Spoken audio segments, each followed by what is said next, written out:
James Gunn shares first look at Man of Tomorrow's script, and he may have confirmed Brainiac. James Gunn has taken to social media to reveal a first look at his script for Man of Tomorrow, and it seemingly confirms that Brainiac will serve as the Superman sequel's big bad. Check it out here. DC Studios co-CEO James Gunn has just shared a first look at Man of Tomorrow's script, and he appears to be teasing or even confirming the long-awaited DCU debut of Brainiac. It's hard to say what other conclusion we should draw from the vintage medical illustration of a human head's anatomy. It might be a reference to Lex Luthor's intelligence or a way of comparing his human physiology to the alien Superman. However, Brainiac would be a worthy choice of a foe to bring Superman and Lex Luthor together as reckless allies. The Superman sequel will see the latter don his green and purple war suit from the comics, with Lois Lane, Hawkgirl, Supergirl, and Peacemaker among those expected to appear in the next chapter of Gunn's Superman saga. Fans have spent years waiting to see Brainiac on the big screen. The villain has appeared in TV shows like Smallville and Krypton, but we've yet to see a worthy interpretation of one of Superman's greatest foes in theaters. If he is in Man of Tomorrow, Brainiac should pose a physical threat to the Man of Steel and an intellectual one to Lex. In the comics, Brainiac is an alien android from the planet Kalu with a 12th level intellect obsessed with collecting all knowledge in the universe. He shrinks and steals cities, including Krypton's Kandor, storing them in bottles. His abilities include superintelligence, technopathy, and shapeshifting, frequently clashing with the Justice League. He seeks to acquire all data, often at the cost of entire civilizations, and Brainiac's relentless pursuit of knowledge and lack of empathy have cemented his status as one of DC's universe's most dangerous threats. During a recent interview with Howard Stern, Gunn said, and I quote, "It's a story about Lex Luthor and Superman having to work together to a certain degree against a much, much bigger threat. It's more complicated and that, but that's a big part of it." End of quote. And I quote again, "It's a Lex movie as much as it is a Superman movie." And I love working with Nicholas Hoult.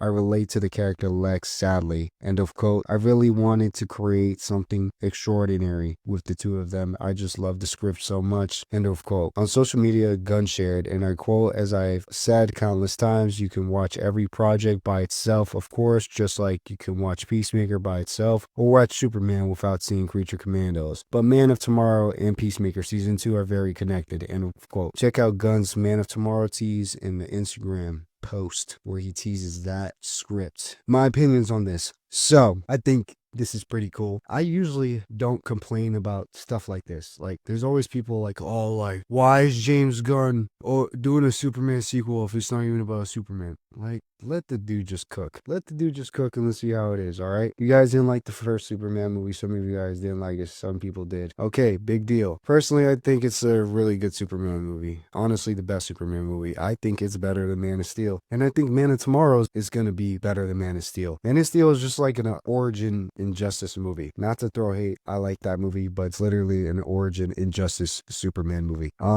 I like what they're doing with Lex Luthor and how they're creating that as this character that's like, I don't know, wizardry, powerful, intellectual, powerful, almost like Brainiac, but without the powers with Brainiac, because Lex is a crazy threat when it comes to his tech and all his like smartness of just being human, right? A lot of DC characters, so it's going to be pretty cool how he's going to work with Superman, especially with all his like armor he's about to get, his Iron Man armor or whatever, or his like almost like Iron Man armor. Cheaper version of Iron Man armor.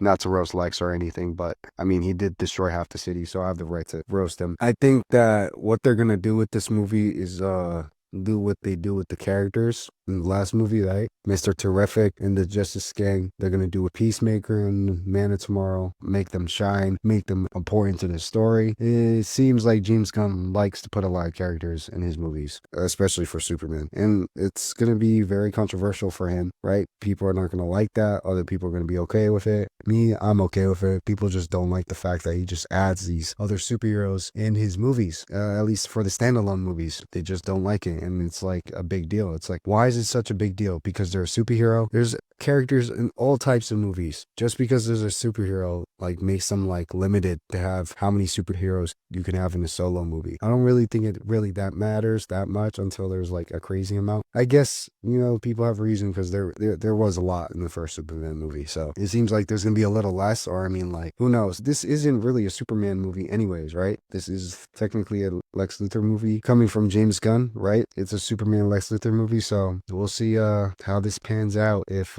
they can work it out without the Superman title. But yeah, guys, we'll see. I'll keep you all updated with more of this type of news, and see you in the next vid. Peace.